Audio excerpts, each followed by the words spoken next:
Hello guys, আসসালামু আলাইকুম। এই দেখুন কি সুন্দর কুমিল্লার দই।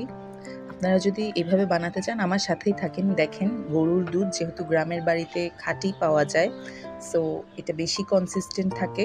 অ্যান্ড তো আমরা জাল দিয়ে নিব। তারপরও এখানে বলে রাখি 5 কেজির মতো দুধ আমি জাল দিয়ে একটু ঘন করে নিয়েছি। কালারটা দেখেন আপনারা। তার ভিতরে হচ্ছে আমরা চিনি মিক্স করে দিচ্ছি।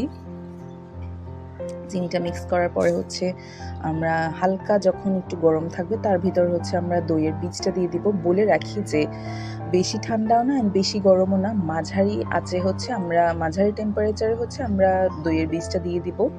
অ্যান্ড ওই মাঝারি গরম থাকা অবস্থায় হচ্ছে আমরা দইটা পাতবো, এই আর কি।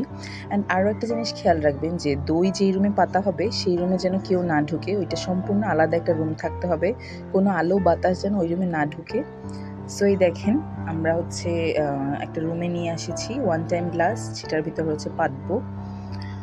এগুলো আমরা হচ্ছে একটা টেবিলের উপরে সুন্দর মতো এভাবে পেতে নিলাম। অ্যান্ড এটাকে আবার আমরা ঢেকেও দিব, দরজা তো আটকিয়েই দেবো, অন্ধকার থাকবে রুমটা, প্লাস হচ্ছে দইগুলো ঢাকা থাকতে হবে।